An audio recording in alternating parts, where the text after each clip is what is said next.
Very good evening everyone. चलिए बेटा start करने जा रहे हैं आप सभी के साथ आज का सेशन। बेटा आज के सेशन के अंदर हमने ब्रांच अकाउंटिंग जो है वो रिवाइज करके चलना है। ब्रांच अकाउंटिंग को हम 2 या 3 पार्ट्स के अंदर टोटल में रिवीजन करवा के चलूंगा। आज का मेन एजेंडा जो मेरा रहेगा उस टॉपिक के ऊपर रहेगा जिस टॉपिक से आप लोग यूजुअली भाग रहे हो बच्चे, या जो आप लोगों को फोकस नहीं कर रहे। ठीक है बच्चे, we know that branch accounting की वेटेज इन एग्जामिनेशन में कम है, बट हम ये रूल आउट नहीं कर सकते कि स्टॉक और डेटर मेथड नहीं आएगा या नहीं आ सकता। आप उसको कंप्लीटली रूल आउट नहीं कर सकते। आप लोग इस चीज को समझो बच्चे। ठीक है, और सेम चीज फॉर डेटर मेथड। तो आज का मेरा टारगेट जो है mainly debtor method and stock and debtor method है।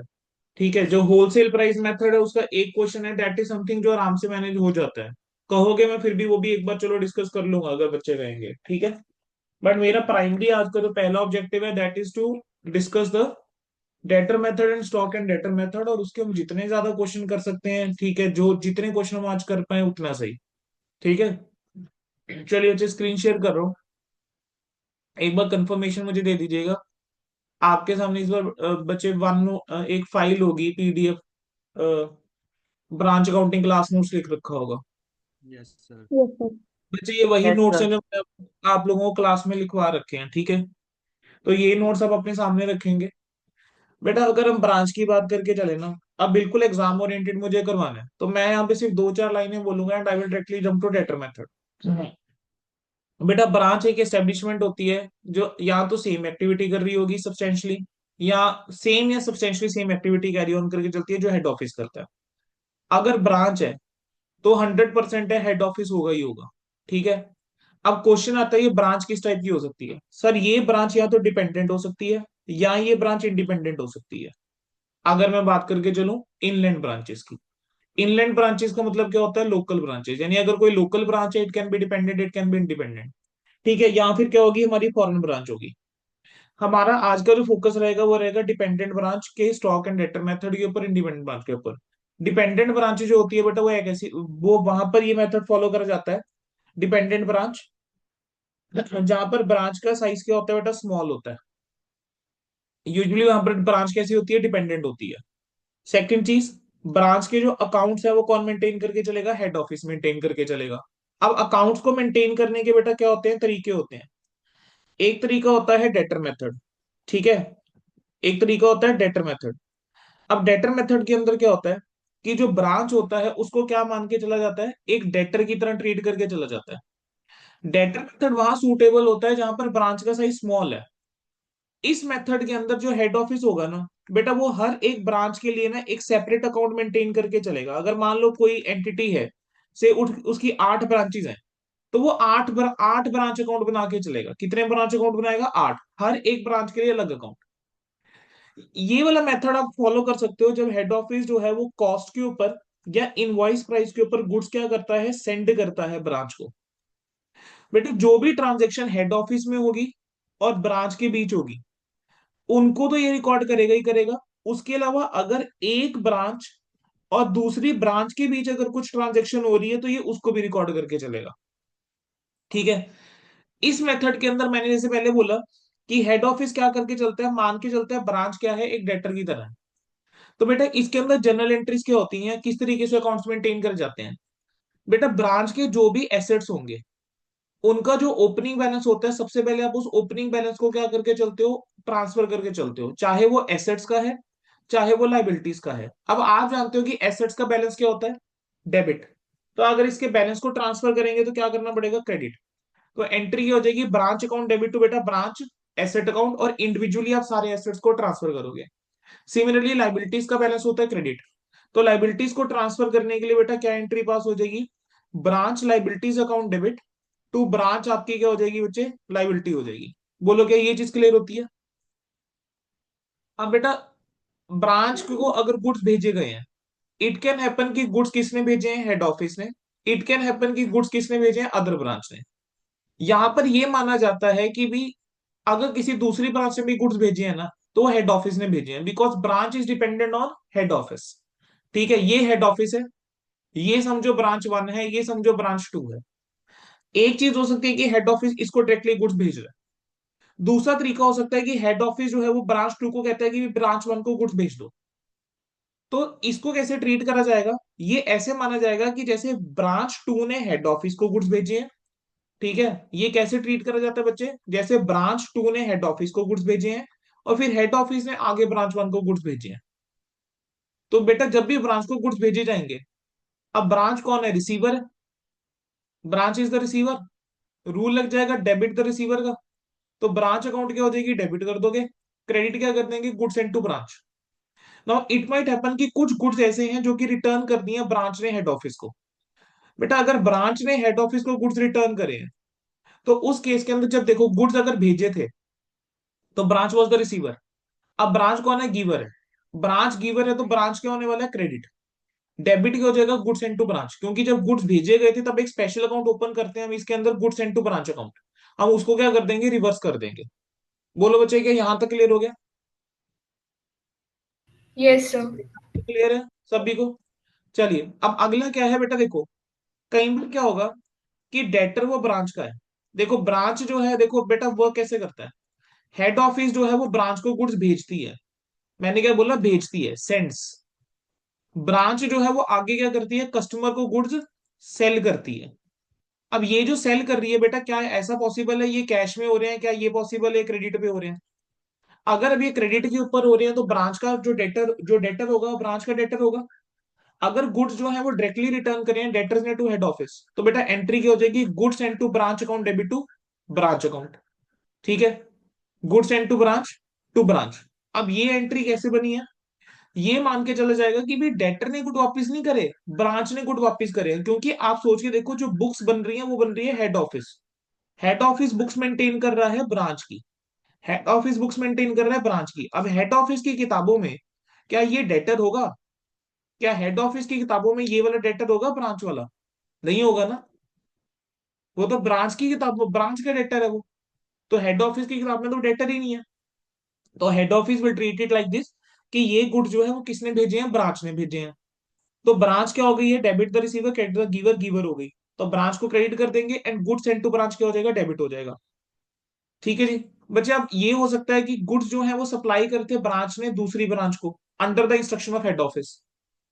तो ये क्या मान के चलेंगे, हेड ऑफिस मान के चलेगा कि उसको ब्रांच से गुड्स आए हैं, तो ब्रांच जिसने भेजा है उसको क्रेडिट करके चलेंगे and goods send to branch क्या हो जाएगा, डेबिट हो जाएगा।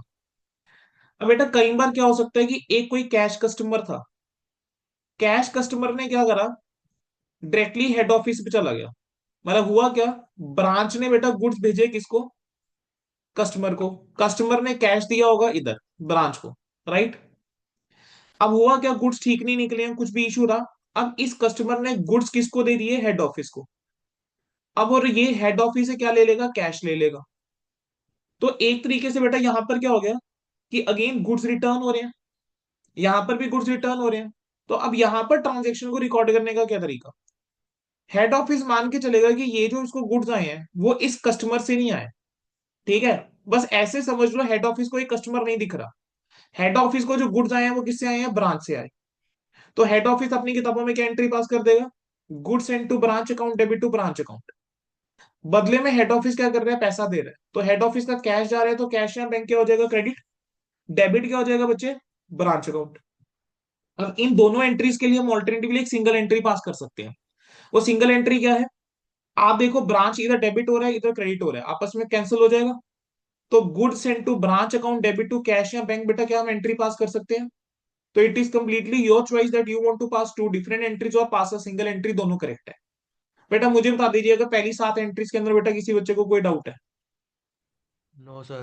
No sir sir. Six. No sir. Sir six, thank you, एक बार दोबारा अगला बताएंगे। है cash remittance receive by head office from branch for cash sales, collection from debtors. अब कैश रेमिटेंस है, हेड ऑफिस को मिली है, रिसीव बाय हेड ऑफिस है किस चीज के लिए, from branch for cash sales. बेटा होता क्या है, देखो ब्रांच इज डिपेंडेंट, तो ब्रांच की जो भी कैश सेल्स रहेगी ना, या फिर जो भी पैसा बेटा डेटर से आएगा, वो सारा का सारा पैसा अल्टीमेटली देना किसको है, हेड ऑफिस को देना है। तो हेड ऑफिस का बैंक बैलेंस बढ़ेगा या कैश बैलेंस बढ़ेगा, तो बैंक या कैश क्या हो जाएगा, डेबिट हो जाएगा, क्योंकि ब्रांच से पैसा आया है तो ब्रांच क्या हो जाएगा, क्रेडिट हो जाएगा।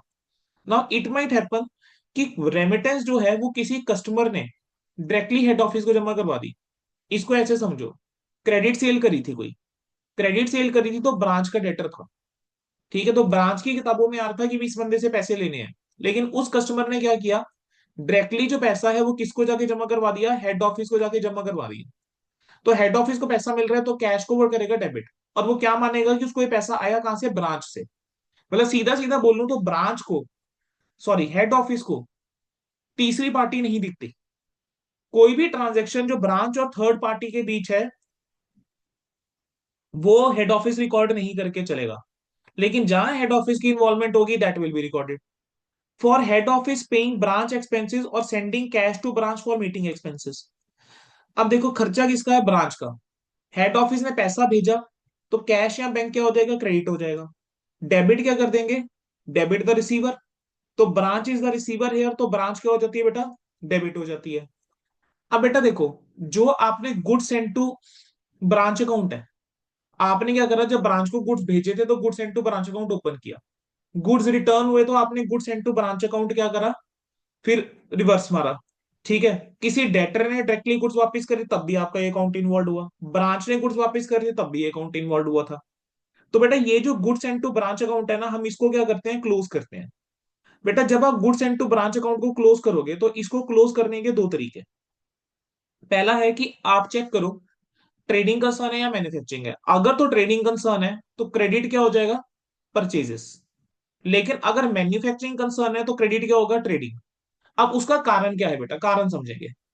बेटा आप लोगों ने ट्रेडिंग अकाउंट आप लोग बनाते हो, आप लोग क्या ट्रेडिंग अकाउंट बनाना जानते हो ना सारे बच्चे। ट्रेडिंग अकाउंट के अंदर बेटा हम यहाँ लिखते हैं टू ओपनिंग स्टॉक, फिर आप लिखते हो टू परचेजेस, लिखते हैं। Yes sir. मुझे बताओ यस बच्चे इस परचेजेस का मतलब क्या होता है, ये गुड्स क्या, ट्रेडिंग का मतलब ही क्या है, that you are purchasing the goods for reselling purpose, that you are yes. Purchasing the goods for reselling purpose. अब आपने इन गुड्स को खरीदा है आगे बेचने के लिए, आपने क्या करा है, इन गुड्स को खरीदा है आगे बेचने के लिए। तो बस बेटा लॉजिक के साथ जरा मुझे बता के चलना, अगर आपने इन गुड्स को खरीदा आगे बेचने के लिए, आपने अगर इन गुड्स को ब्रांच को भेज दिया, तो आप जो है इनको सेल तो कर नहीं सकते। आपने इन गुड्स को ब्रांच को भेज दिया तो आप सेल नहीं कर सकते, तो आप एडजस्टमेंट करोगे चलोगे या नहीं करके चलोगे। एग्जाम्पल के तौर पे यहां से हटके थोड़ा सा चलते हैं। मैं कह रहा हूं goods withdrawn by the proprietor for personal use, तो उसका ट्रीटमेंट क्या करते थे आप सर, परचेज ड्राइंग्स। में से ड्रॉइंग्स माइनस करते थे और कैपिटल के अंदर ड्रॉइंग्स का इंपैक्ट ले लेते थे साथ में, है ना, या ड्रॉइंग्स की वैल्यू बढ़ा देते थे, राइट। तो अब भी तो क्या ऐसा ही कुछ नहीं हो रहा, हेड ऑफिस ने गुड्स परचेज करे होंगे, ठीक है, सेल करने के लिए। अब इनमें से कुछ गुड्स जो है वो ब्रांच को भेज दिए, तो अगर मुझे इसका ट्रीटमेंट करना हो आई कैन राइट, परचेज में से माइनस कर दूं goods and to branch, purchase में से माइनस कर दूं goods and to branch. Yes sir. समझ आया। अब इसकी अगर मैं एक जनरल एंट्री आपसे पूछूं तो वो क्या है, purchase to goods and to branch. और माइनस क्यों हो रहा है, वेरी लॉजिकल, बिकॉज ये गुड्स हेड ऑफिस के पास अवेलेबल नहीं है फॉर सेलिंग। अच्छा, लेकिन अगर ये मैन्युफैक्चरिंग कंसर्न है, सर फिर ट्रेडिंग क्यों आ रहा है। अगर मैन्युफैक्चरिंग कंसर्न है तब ट्रेडिंग क्यों, चलो अब उसका लॉजिक सुनो। बेटा मैन्युफैक्चरिंग कंसर्न के केस में क्या होता है, एक मैन्युफैक्चरिंग कंसर्न वो होती है जो पहले गुड्स बनाती है फिर बेचती है। तो अगर फाउंडेशन वाला थोड़ा सा याद हो, या बीकॉम वाला थोड़ा सा भी याद हो, बीकॉम में भी होता है एक कंसेप्ट, फाउंडेशन में भी होता है, ठीक है। सबसे पहले क्या होता है, आप यहाँ पर रॉ मटेरियल कंज्यूम्ड निकालते हो, जितना रॉ मटेरियल परचेज करा होता है ओपनिंग स्टॉक, प्लस उसके अंदर purchase of raw material minus closing. जो भी आपके डायरेक्ट एक्सपेंसेस होते हैं कुछ मैन्युफैक्चरिंग से रिलेटेड, वो सारे खर्चे आप यहाँ पर लेकर चलते हो, ठीक है। कुछ work in progress opening balance रहेगा तो उसको ओपनिंग बैलेंस भी लिखोगे, क्लोजिंग बैलेंस भी लिखोगे। स्क्रैप एज के अगर कुछ पैसा मिला तो वो आप क्रेडिट भी करके चलते हो कि it is recovery of cost. Ultimately बेटा जो यहां पर बैलेंस आ रहा होता है ना, you transfer this balance to trading account, कि ये बेसिकली आपके लिए कॉस्ट हो गई किन चीज की, cost of goods manufacture. Good sold. जो आपने गुड्स मैन्युफैक्चर्ड करे हैं उसकी कॉस्ट हो गई एक तरीके से आपके लिए। तो you transfer this cost to trading account. अब आपके ट्रेडिंग अकाउंट के अंदर ये गुड्स आ गए, तो मैन्युफैक्चरिंग अकाउंट से कॉस्ट ऑफ गुड्स मैन्युफैक्चर्ड आया। आपने क्या करा, इनमें से कुछ गुड्स जो है वो बेच दिए ब्रांच को सेल करने के लिए। तो गुड्स सेंड टू ब्रांच इसमें से लेस होना चाहिए या नहीं होना चाहिए, होना यस। चाहिए। Yes, sir. तो एंट्री अगर बनानी होगी तो एंट्री क्या बन जाएगी, goods and to branch account debit to trading account की एंट्री बन जाएगी, goods and to branch to trading बन जाएगी entry. Yes, Yes, sir. sir.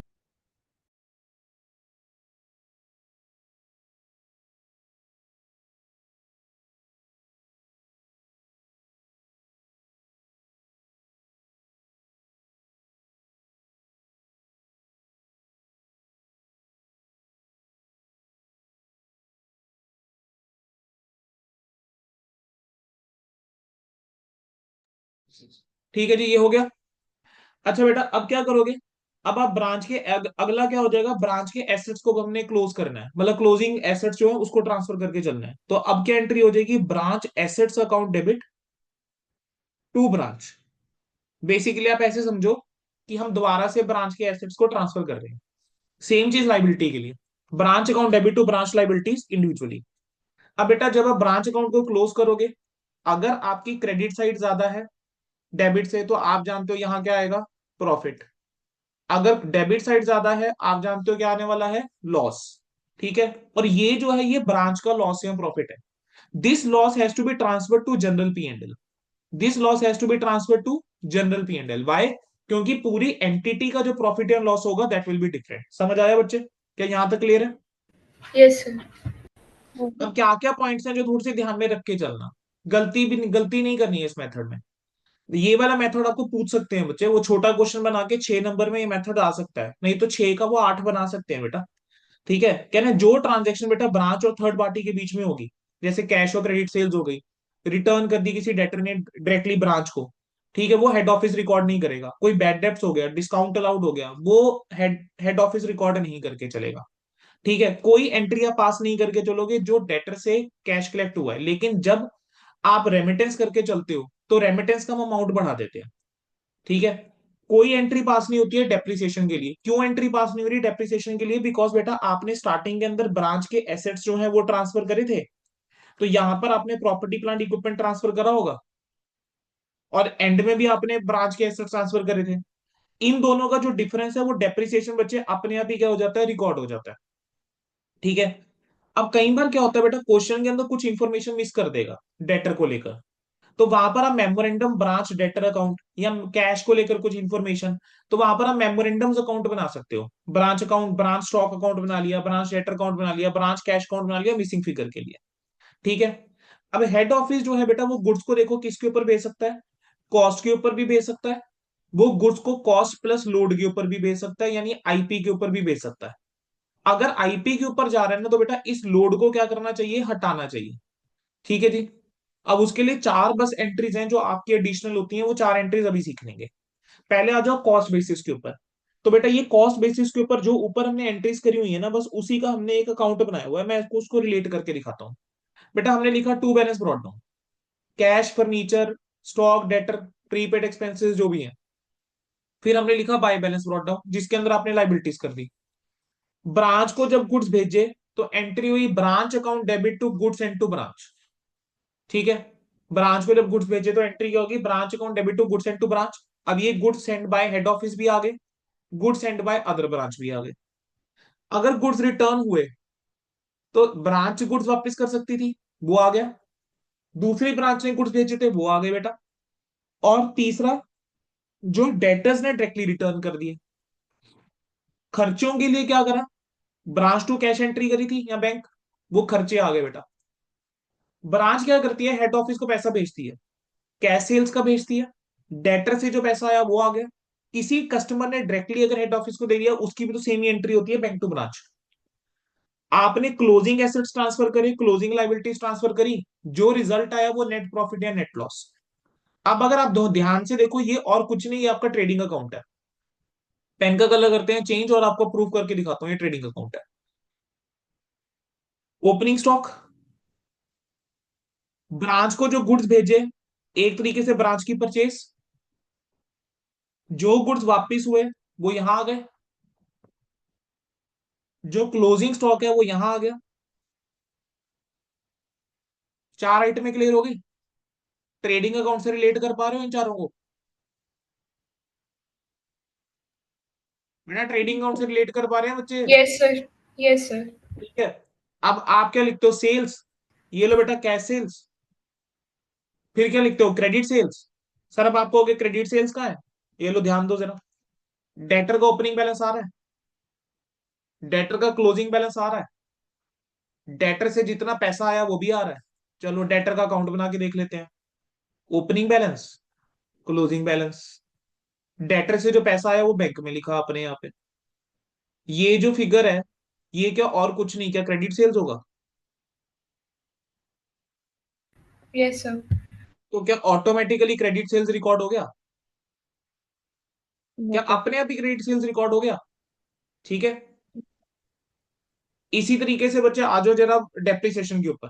Furniture property plant equipment आप यहां लिखोगे वैल्यू, आप क्लोजिंग में भी लिखोगे, but this will be after depreciation. तो क्या डेप्रिसिएशन अपने आप रिकॉर्ड हो गया? जो बाकी आपके खर्चे हैं क्या वो यहां पर रिकॉर्ड हो गए? उसके अलावा बेटा एक्सपेंसेस का अकाउंट भी हम बनाकर चल रहे हैं, एक्सपेंसेस आउटस्टैंडिंग का। ठीक है। अब देखा जाए तो आपने एक्सपेंसेस के बारे में क्या करा है, जो आपके एक्सपेंसेस आउटस्टैंडिंग थे आपने उसका बैलेंस लिखा है। यहां पर लिखा है ना बाय बैलेंस ब्रॉट डाउन के अंदर, आउटस्टैंडिंग एक्सपेंसेस। तो आउटस्टैंडिंग एक्सपेंसेस ओपनिंग बैलेंस आ रहा है, प्रीपेड एक्सपेंसेस ओपनिंग बैलेंस आ रहा है, टू बैलेंस ब्रॉट डाउन।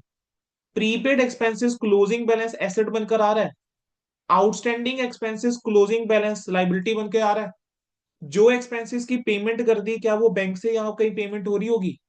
तो जो आपका बचेगा बेटा वो क्या प्रॉफिट एंड लॉस से ट्रांसफर हो जाएगा अल्टीमेटली। क्या अगर आप देखोगे बाकी सारी ट्रांजेक्शन आपको मिल जाएंगी। ये एक्सपेंसेस की पेमेंट आ गई, ये प्रीपेड ओपनिंग आ गया, ओपनिंग आउटस्टैंडिंग आ जाएगा, ओपनिंग क्लोजिंग, क्लोजिंग आउटस्टैंडिंग और क्लोजिंग प्रीपेड भी मिल गया। तो जो आपका यहाँ पे डिफरेंस अब बचता है वो और कुछ नहीं, वो अमाउंट है जो आपका पी एंड एल में जाता है। तो एक्सपेंसेस भी अपने आप रिकॉर्ड हो गए। तो जो नेट रिजल्ट आएगा क्या वो और कुछ नहीं, नेट प्रॉफिट है फिर। क्या जो नेट रिजल्ट आएगा वो और कुछ नहीं, नेट प्रॉफिट है। एंड दैट नेट प्रॉफिट या net loss has to be transfer to the general P and L. Yes, sir. समझ आ गया?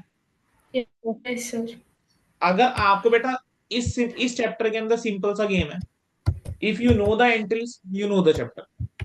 आपको अगर ये पता है डेटर मेथड के अंदर क्या एंट्रीज आती हैं तो आपको ये चैप्टर आता है, डेटर मेथड आता है। सेम चीज अगर आपको ये पता है कि डेटर में in stock and debtor method के अंदर क्या होता है, आपके चैप्टर आता है। अब ये वाला मेथड देखो, इनवॉइस प्राइस के ऊपर अगर बेटा ये चीज है तो इनवॉइस प्राइस में बस चेंज कहाँ आएगा उस चेंज के ऊपर फोकस करके चलना। ठीक है, मैं पूरा पूरा फोकस सिर्फ चेंज पे रखेंगे। आपका बेटा यहाँ पर जो स्टॉक आएगा that stock will be at the invoice price, जबकि पहले क्या था कॉस्ट के ऊपर। अब इनवॉइस प्राइस का मतलब क्या है कि इसके अंदर कुछ ना कुछ लोड इंक्लूडेड है। बेसिकली बेटा हेड ऑफिस ये नहीं चाहती कि ब्रांच को ये पता लगे कि एग्जैक्ट प्रॉफिट मार्जिन कितना है। तो ब्रांच को वो गुड्स जो भेजती है वो क्या करती है, कुछ लोड में लाके भेजती है, से 20% 30%, मतलब कॉस्ट के ऊपर कुछ एलिमेंट ऐड करके भेजती है। लेकिन प्रॉफिट जो निकाल रहा है ब्रांच का वो तो हेड ऑफिस ही निकाल के चल रहा है ना। तो ब्रांच ने क्या करा, जो स्टॉक था ओपनिंग स्टॉक, अब ओपनिंग स्टॉक में भी तो कुछ स्टॉक होगा ना जो हेड ऑफिस वाला होगा। जो हेड ऑफिस ने स्टॉक भेजा हुआ उसी में तो ओपनिंग स्टॉक बचा होगा। तो वो आईपी के ऊपर है। हेड ऑफिस को तो पता नहीं इसमें लोड कितना है, हेड ऑफिस क्या करेगी, क्रेडिट साइड में ये लोड हटा देगी। और ओपनिंग और क्लोजिंग स्टॉक के ऊपर लोड हटाने के लिए क्या यूज करेंगे, स्टॉक रिजर्व। क्या वर्ड यूज करते हैं, स्टॉक रिजर्व। तो एंट्री बेसिकली क्या कर दी, stock reserve to branch account. इसी तरीके से बेटा जब गुड्स भेजे तो एंट्री हो जाएगी branch account debit to goods and to branch, इस बार इनवॉइस प्राइस पे। अब अगेन इसके अंदर लोड है, तो लोड को हटाने के लिए हम क्या करके चलेंगे, क्रेडिट साइड के ऊपर साथ के साथ by goods and to branch, load को बेटा क्या कर दोगे, हटा दोगे। ठीक है जी। अब इसी तरीके से बेटा जब गुड्स रिटर्न होंगे तो वो भी तो लोड के ऊपर ही होंगे, तो वो इनवॉइस प्राइस के ऊपर है, उसके ऊपर लोड हटाओगे तो वो डेबिट साइड के ऊपर उसका लोड जो है हट जाएगा। Similarly closing stock, closing stock ये आईपी के ऊपर है, ये वाला क्लोजिंग स्टॉक जो है ये आईपी के ऊपर है।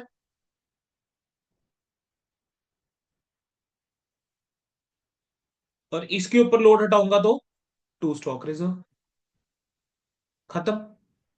बस ये चार नई चीजें ऐड होगी बेटा जब इनवॉइस प्राइस के ऊपर आएगा। बाकी कोई मेथड के अंदर बेटा चेंज नहीं है, there is no other change. ठीक है। तो बस जब भी क्या हो आईपी के ऊपर हो, तो इस बात का ध्यान रखना है। ठीक है। अब विद इन क्लास रिवाइज करके चलेंगे। तो मैं आप लोगों को 5 से 6 मिनट का टाइम दे रहा हूँ, क्विकली अपनी नोट्स निकालो और फटाफट से बेटा जरा ये रिवाइज करो। ठीक है, फिर आगे कंटिन्यू करेंगे।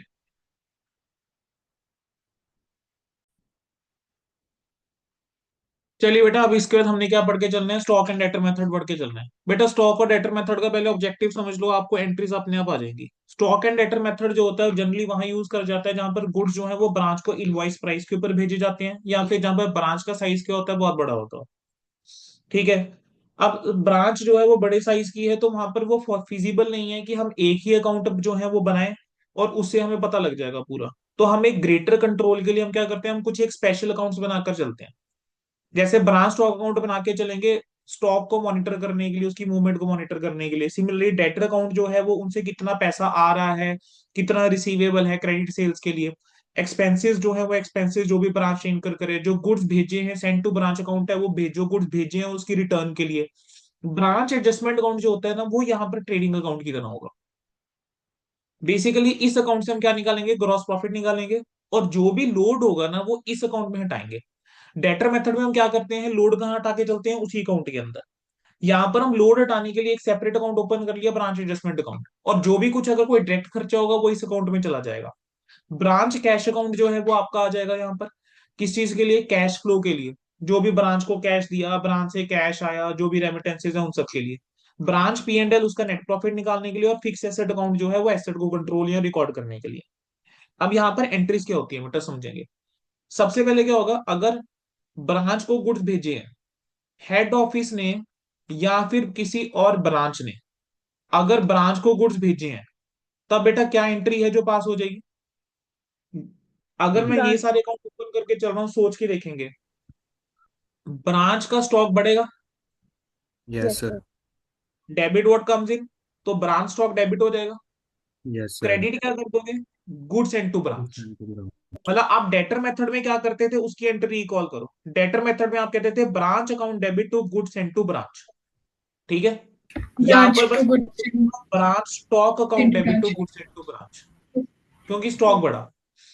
ठीक है। Yes sir. अच्छा, गुड्स अगर ब्रांच ने रिटर्न करे हेड ऑफिस को, या ट्रांसफर करे हैं किसी और ब्रांच को on advice of head office, तो वहां पर आप एंट्री क्या करते थे डेटर मेथड में, आप कहते थे goods and to branch account बस debit to branch account. Branch account, यही एंट्री करते थे ना। यस अब सर। क्या हो जाएगा, goods and to branch to debit होगा, लेकिन ब्रांच की जगह क्या डेबिट हो जाएगा, yes sir. Branch stock. Branch stock account. Why so, क्योंकि स्टॉक जो है वो कम हो रहा है। अच्छा, यस सर। अब गुड्स जो है वो कैश में बिक गया, बोलो क्या एंट्री होनी चाहिए। Branch stock to branch cash to branch stock. Debit to branch. But goods अगर कैश में बिका, डेटर मेथड के अंदर इसकी कोई एंट्री नहीं होती थी। Why, because transaction between third party and branch. तो यहां पर क्या हो जाएगा, ब्रांच, लेकिन यहां एंट्री होगी। अब पैसा मिलेगा तो ब्रांच का कैश बढ़ेगा, तो ब्रांच कैश डेबिट, क्रेडिट क्या हो जाएगा, ब्रांच स्टॉक। ब्रांच। अब ये एंट्री किस अमाउंट से करके चलोगे बेटा, जितने में सेल करी होगी जो पैसा मिलेगा उस अमाउंट से करोगे, ना कि आईपी से, याद रखना। आगे बढ़े। गुड्स अगर यस सर। क्रेडिट पे बिका, तो तब क्या करोगे, ब्रांच क्रेडिट डेट। पे बिका, तो ब्रांच सब उधर के एंट्री पास करते थे। सर कुछ भी नहीं, डेटर मेथड में कोई एंट्री नहीं, क्योंकि transaction between branch and third party. यहां क्या एंट्री पास करके यस चलोगे, सर। यहां पर क्या यस ब्रांच का डेटर बढ़ेगा, third party. Yes sir. Branch normal sale, normal debt. Credit sale की entry, debtor account debit to sales. बस मैं कह रहा हूं यहां पर सेल नहीं आएगा, यहां पर ब्रांच स्टॉक कम हो रहा है तो कम कर देंगे, डेबिट क्या कर देंगे, ब्रांच डेटर्स। किस प्राइस के ऊपर, एक्चुअल सेल प्रोसीड्स पे। अच्छा, अगर अब डेटर से कैश मिला, क्या बोला मैंने, अगर डेटर से कैश मिल गया ब्रांच को, तब क्या होगा, डेटर ने ब्रांच कैश दे दिया तो ब्रांच का डेबिट कैश बढ़ेगा, इंक्रीज होएगा सर। और डेटर का बैलेंस तो कम होगा, ब्रांच डेटर्स। ब्रांच डेटर्स क्या हो जाएगा, क्रेडिट हो जाएगा। क्रेडिट। Yes sir. समझ आ गया। Yes sir.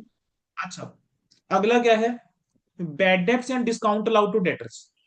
Sir debtor method में क्या इसको रिकॉर्ड करते थे, आंसर है नो। नो, डेटर मेथड में इसको रिकॉर्ड नहीं करते थे। नहीं यस। करते थे। यहां पर हम रिकॉर्ड कर लेंगे। Yes yes. सर। कैसे रिकॉर्ड करेंगे, सर ये खर्चा है, और खर्चा किसका है, ब्रांच का, तो ब्रांच ब्रांच। एक्सपेंसेस डेबिट होगा। Yes sir. क्रेडिट क्या कर देंगे, ब्रांच डेटर डेटर्स को। सर इसको एंट्री करने का एक ऑल्टरनेटिव तरीका है। आप क्या कर सकते हो, directly branch profit and loss के थ्रू एंट्री कर सकते हो, क्योंकि अब आप एक चीज समझो बेटा, होगा क्या।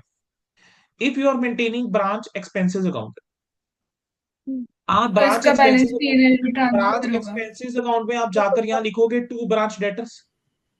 यस सर अल्टीमेटली आप इस अकाउंट को क्लोज करने के लिए ब्रांच पी एंड एल में ट्रांसफर करके चलोगे। Yes ultimately sir branch P and L में ट्रांसफर होगा। ठीक है, तो ठीक है ब्रांच प्रॉफिट एंड लॉस के अंदर आप डायरेक्टली भी कर सकते हो।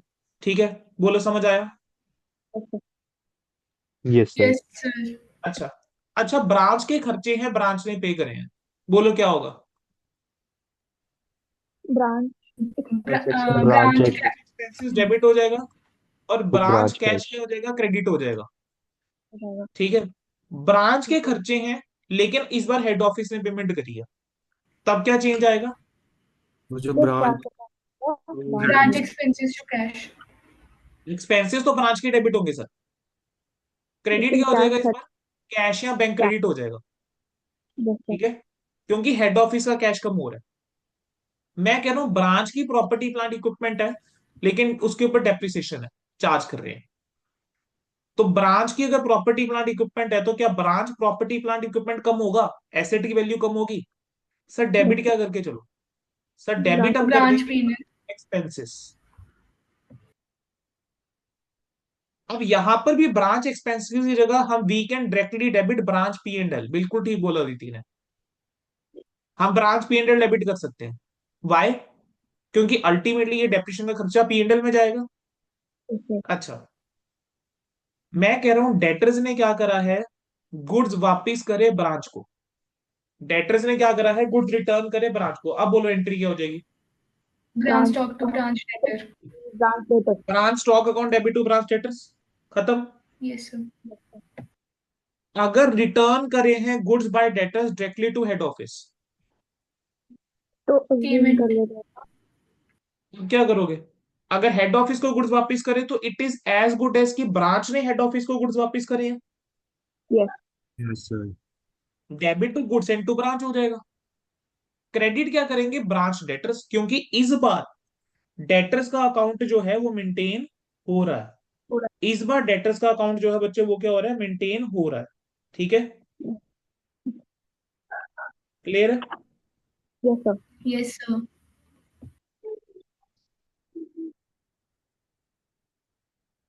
आगे बढ़े, ऑल्टरनेटिवली यस दो अलग अलग एंट्रीज पास कर लो। डेटर ने गुड्स वापस करे तो हम मानेंगे उसने ब्रांच को वापस करे, तो ब्रांच का स्टॉक बढ़ा, ब्रांच का डेटर कम हुआ। ठीक है, अब अल्टीमेटली फिर ब्रांच हमें गुड्स वापस करेगी, तो goods send to branch debit हो जाएगा और ब्रांच स्टॉक क्या हो जाएगा, क्रेडिट हो क्रेडिट जाएगा। नेट इंपैक्ट देखोगे तो वही है, goods send to branch debtors. Clear है। अच्छा बेटा, अब जो ब्रांच के खर्चे हैं, क्या ब्रांच के खर्चे डायरेक्ट भी हो सकते हैं, ब्रांच के खर्चे इनडायरेक्ट भी हो सकते हैं। यस सर अगर ब्रांच के खर्चे डायरेक्ट है तो कहां जाने चाहिए, ब्रांच ब्रांच एडजस्टमेंट में। Adjustment. Why, because branch adjustment is like trading account, gross profit निकलता है ट्रेडिंग। वहां से। तो branch adjustment to branch expenses. लेकिन अगर इनडायरेक्ट खर्चे हैं तो कहां जाने चाहिए, ब्रांच पी एंड एल में। पीएनएल। तो branch profit and yes P sir. Loss and L. Account debit to branch expenses. Expenses. आगे बढ़े। अच्छा बेटा, अगला केस क्या आ गया, एबनॉर्मल लॉस का आ गया। अगर से लॉस बाय फायर हो गया, लॉस बाय थेफ्ट हो गया, एनीथिंग। लॉस बाय फायर है, लॉस बाय थेफ्ट है, यहां पर एंट्री करने के दो तरीके हैं। ठीक है, पहला ऑल्टरनेटिव, लॉस बाय फायर को डेबिट करें हम, क्रेडिट क्या कर दूंगा, ब्रांच स्टॉक। स्टॉक। फिर क्या करूंगा मैं, पीएनएल अब में। ये तो आईपी के ऊपर ही होगा। फिर क्या करेंगे, ऑल्टरनेटिव एंट्री,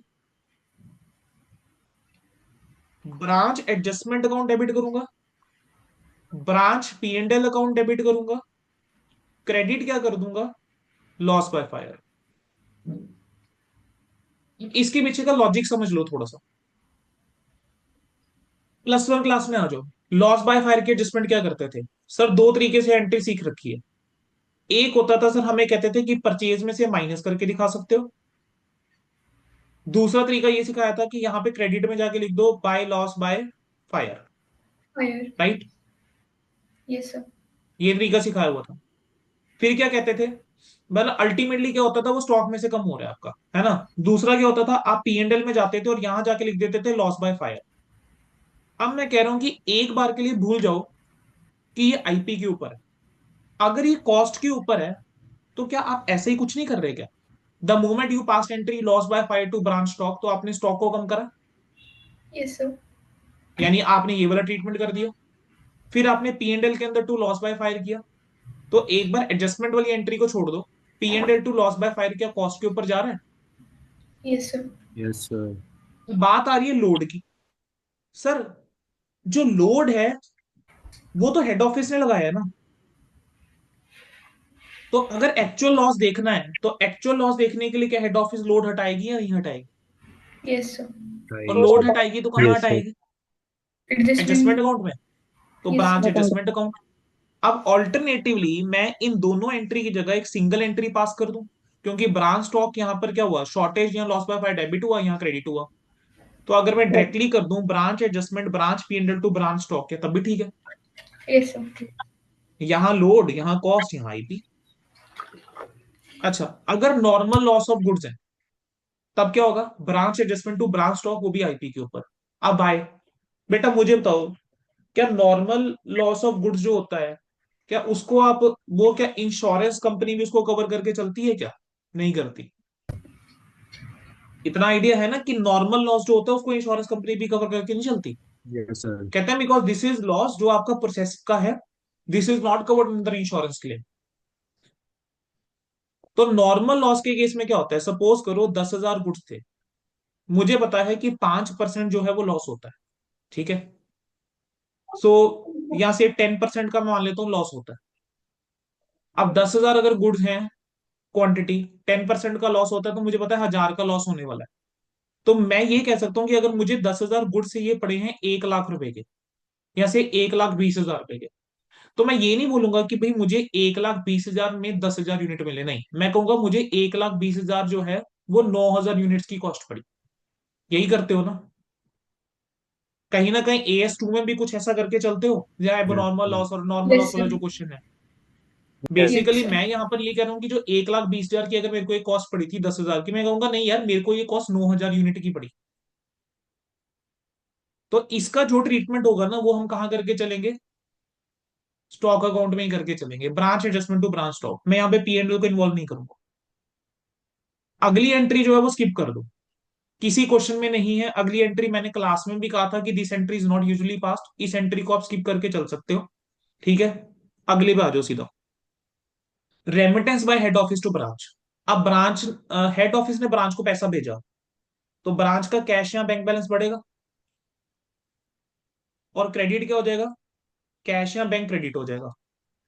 अगर हेड ऑफिस को गुड्स भेज, ब्रांच ने पैसा भेजा, तो इस बार हेड ऑफिस का कैश या बैंक बढ़ेगा, और ब्रांच का कैश या बैंक कम होगा। अगर कैश कस्टमर ने डायरेक्टली हेड ऑफिस को गुड्स वापस कर दिए, तो goods send to branch to cash या बैंक, क्योंकि हेड ऑफिस का कैश कम होगा और गुड्स सेंड टू ब्रांच आ जाएगा, ठीक है। अच्छा, अब अगर ट्रेडिंग सरप्लस है ब्रांच स्टॉक अकाउंट के अंदर, बेटा देखो सिंपल सी बात है, जब हम सेल करके चल रहे हैं ना, तो हम उस एंट्री को रिकॉर्ड करके चल रहे हो आप लोग एक्चुअल सेलिंग प्राइस के ऊपर, राइट। और मुझे एक चीज बताना, क्या actual selling price can be more than the IP? क्या ऐसा हो Yes. सकता है कि actual selling price can be more than the IP? अगर वो Yes, आईपी sir. से ज्यादा है तो सीधी सी बात है, प्रॉफिट है वो सीधा सीधा ग्रॉस प्रॉफिट है। तो branch stock to branch adjustment ये हो जाएगा। यानी अगर क्वेश्चन के अंदर कुछ स्पेसिफिकली नहीं गिवन है, we will assume this thing. अच्छा, अगर डेटर्स ने डायरेक्टली गुड वापस कर दिए जब गुड्स आईपी के ऊपर भेजे गए थे, मोर देन आईपी के ऊपर, तो पहले तो ना नॉर्मल एंट्री को रिकॉल करो। हमने क्या एंट्री पास करी थी, branch stock to branch debtors, फिर गुड्स एंड टू ब्रांच, है ना, टू ब्रांच स्टॉक, ये एंट्री पास करी थी हमने। यस यही सर। एंट्री करते थे, बस ये आईपी के ऊपर होता था। अब ये होगा एक्चुअल सेलिंग प्राइस के ऊपर। अगर अब ये एक्चुअल सेलिंग प्राइस के ऊपर है तो यानी इसके अंदर आईपी प्लस समथिंग है, क्या मैं उस समथिंग को सरप्लस बोल दूं? Yes, sir. तो वो सरप्लस कहां चला जाएगा? ब्रांच एडजस्टमेंट में। ठीक है। Alternatively goods and to branch IP के ऊपर, branch adjustment to branch debtors. अच्छा, ऐसा भी तो हो सकता है कि इनवॉइस प्राइस और सेलिंग प्राइस में डिफरेंस हो और इस बार इनवॉइस प्राइस लोअर हो, लेस हो। अगर अब इनवॉइस प्राइस कम है सेलिंग प्राइस से, तो ब्रांच एडजस्टमेंट डेबिट हो जाएगा बेटा, ब्रांच स्टॉक क्रेडिट हो जाएगा। And this will be also very rare. वो कभी बैलेंसिंग करने बैठोगे ब्रांच एडजस्टमेंट स्टॉक अकाउंट की, तब हो सकता है किसी एक आध क्वेश्चन में आ जाए, अदरवाइज नहीं आता यूजली। अच्छा, हमने जब आईपी वाले क्वेश्चन करे थे, क्या हमने वहां पर एक चीज देखी थी कि there can be the case of stock reserve? Stock reserve हम हटाते थे ना, लोड हटाते थे। Yes, तो sir. वहां पर Yes, लोड sir. हटाने के लिए क्या हाँ जी करते सर. थे? आप यहां जाके लिखते थे by stock reserve opening stock के लिए, क्लोजिंग Yes. स्टॉक के लिए यहां जाके लिखते थे टू स्टॉक रिजर्व। Store अब reserve. मैं कह रहा हूं काम यही करना है, बस इस बार ये काम कौन से अकाउंट में जाकर होगा? ब्रांच एडजस्टमेंट अकाउंट में। ओपनिंग स्टॉक के लिए stock reserve to branch adjustment, closing के लिए branch adjustment to stock reserve. Similarly goods and to branch के लिए आप यहां जाके लिख देते थे by goods and to branch. Return के लिए आप यहां लिख देते थे to goods and to branch, load हटा देते थे। काम सेम होगा, बस इस बार एडजस्टमेंट अकाउंट के थ्रू होगा। ठीक है। And if you want in this method, आप ऐसा कर सकते हो कि आप नेट अमाउंट के ऊपर लोड हटा दो। ठीक है। 1 लाख रुपए के गुड्स जो है वो भेजे थे, 10,000 रुपए के गुड्स वापस आ गए। मान लेते हैं 20% लोड था, तो एक 20 और यहां 12। ठीक है। अब देखा जाए इसमें 20,000 लोड है, इसमें 2,000 लोड है, तो नेट में 18,000 का लोड है। तो वो 18,000 का लोड आप डायरेक्टली हटा सकते हो। ऑल्टरनेटिवली इस 20,000 को अलग रिकॉर्ड करना, इसके ऊपर जो 2,000 का लोड है उसको अलग रिकॉर्ड करना। तो गुड्स एंड के लिए goods and to branch adjustment, return वाले के ऊपर branch adjustment to goods and to branch. अब सारी एंट्रीज हो चुकी हैं मोरलेस, अब क्लोजिंग की तरफ बढ़ेंगे। ब्रांच एडजस्टमेंट अकाउंट को क्लोज करूंगा तो ब्रांच पीएनएल में ट्रांसफर करूंगा, ब्रांच पीएनएल को क्लोज करूंगा तो जनरल पीएनएल में ट्रांसफर करूंगा, गुड्स एंड टू ब्रांच को क्लोज करूंगा तो सेम परचेज या फिर ट्रेडिंग। ठीक है। अब जो हमने ऊपर ये एंट्री सीखी है ना बच्चे, बस ये वही सारी एंट्रीज की आगे वाले पेजेस के अंदर क्या है? पोस्टिंग है बस। ठीक है। कोई अकाउंट दिखा के देखोगे वो आगे क्या है? सारी की सारी पोस्टिंग है। कोई एक रैंडम अकाउंट उठा लेते हैं हम। चलो हम ऐसा करते हैं, ब्रांच कैश अकाउंट के अंदर आ जाओ। ओपनिंग बैलेंस होगा कुछ, कुछ क्लोजिंग बैलेंस होगा। जो कैश हमें मिल गया हेड ऑफिस से, branch cash to cash. Head Yes. Office को जो कैश भेजा, कैश टू ब्रांच कैश। हमें डेटर से जो कैश मिला, बेसिकली ब्रांच को जो उसके डेटर से कैश मिला, branch cash to branch debtors. Cash sale से जो मिला, branch cash to branch stock. Branch के एक्सपेंसेस जो ब्रांच ने बेयर करे, branch expenses to branch cash. कोई अकाउंट उठा के देख लोगे बेटा, ऊपर जो हमने एंट्रीज करी है वही चीजें हैं। एडजस्टमेंट अकाउंट उठा लो, ओपनिंग स्टॉक के ऊपर स्टॉक रिजर्व, क्लोजिंग स्टॉक के ऊपर स्टॉक रिजर्व, जो हमने ब्रांच को गुड्स भेजे थे, ठीक है, उसके ऊपर लोड, रिटर्न वाले के ऊपर लोड, डायरेक्ट डेटर्स ने डायरेक्टली वापस कर दिए उसके ऊपर लोड, ब्रांच के कुछ खर्चे हुए डायरेक्ट वाले, branch adjustment to branch expenses. ठीक है। उसके अलावा नॉर्मल लॉस वाले में आपने देखा था branch adjustment to branch stock होता है, वो आ गया। एबनॉर्मल लॉस वाले के अंदर आपने देखा था हम सिर्फ लोड हटाते हैं, वो लोड आ गया। ठीक है। नेट रिजल्ट जो आया वो ग्रॉस प्रॉफिट, ब्रांच पीएनएल में ट्रांसफर। कोई मेथड, कोई अकाउंट उठा के देख लो बेटा, सिर्फ पोस्टिंग है ऑफ द ट्रांजेक्शन जो ऊपर करके आए। ठीक है। और अकाउंट्स क्लोज करके आना बच्चों पेपरों में। ये मत करना कि अगर पूरा क्वेश्चन नहीं आ रहा तो आप आधा आधा क्वेश्चन इसके अंदर छोड़ के आ जाओ। प्लीज वो मत करना कि अकाउंट्स का टोटल करने के लिए भी जो है आपने छोड़ दिया। ठीक है। सर हाँ जी। सर जो ट्रांजिट वाला होता है, गुड्स इन ट्रांजिट या कैश इन ट्रांजिट, उसको कैसे टेस्ट करते हैं? बच्चे गुड्स इन ट्रांजिट और कैश इन ट्रांजिट आपका इस तरीके से डील होगा, वो हम देखेंगे वहां पर कि गुड्स किसने किसको भेजे हुए हैं। इट माइट हैपन कि रिटर्न का केस है। ठीक है। हेड ऑफ और ब्रांच ने हेड ऑफिस को भेजे हुए हैं, इट माइट हैपन कि ब्रांच ने, हेड ऑफिस ने ब्रांच को भेजे हुए हैं गुड्स इन ट्रांजिट है। तो देखो अगर गुड्स इन ट्रांजिट है तो होगा क्या, गुड्स इन ट्रांजिट आपका स्टॉक में शो हो जाएगा। ठीक है, क्वेश्चन के अंदर ओके। बेटा आएंगे गुड्स इन ट्रांजिट के पॉइंट, सिखा दूंगा क्वेश्चन के साथ, वो चीज कवर हो जाएगी। ठीक है सर। और अगर जो गुड ट्रांजेक्शन हमने रिकॉर्ड कर लिए हैं अपने अकाउंट में, उस पे अगर कोई लोड है तो वो कैसे हटाते हैं? मुझे सेम मैनर, आप मेरे को एक चीज बताओ, जो गुड्स इन ट्रांजिट है वो भी तो क्लोजिंग स्टॉक का ही पार्ट होगा। यस। बेसिकली वो गुड मेरा है बट इन ट्रांजिट है। तो हाँ जिस जी। तरीके से हम क्लोजिंग स्टॉक के ऊपर लोड हटाते हैं बिल्कुल वैसे ही हटा के चलेंगे। तो मैं वहां पर ब्रांच एडजस्टमेंट अकाउंट डेबिट, ठीक है, टू स्टॉक रिजर्व ही करूंगा। जी। जब वो हिस्सा ही क्लोजिंग स्टॉक का है गुड्स इन ट्रांजिट, तो बेटा ट्रीटमेंट तो वही होगा ना लोड हटाने का। ठीक है, ठीक है सर। चलो अगला मेथड देख लो जरा, फाइनल काउंट्स मेथड। बेटा सिंपल सी बात पूछता हूँ, ट्रेडिंग और पीएनएल अकाउंट बनाना आता है? क्या ट्रेडिंग और पीएनएल अकाउंट बनाना आता है बच्चों? Yes sir. Yes, sir. बस वो बनाना है। आपको ब्रांच का ट्रेडिंग और पीएनएल अकाउंट बनाना है। अब यहां पर बस एक चीज ध्यान रखना, कई बार वो आपको इंफॉर्मेशन आईपी के ऊपर देगा। अगर आईपी के ऊपर इंफॉर्मेशन दे you will convert it to cost. अगर आईपी के ऊपर इंफॉर्मेशन दे you will convert it to cost. ठीक है, आगे बढ़े। अगला मेथड क्या है, होलसेल प्राइस मेथड। चलो लगे आप होलसेल प्राइस मेथड भी देख ही लेते हैं फिर।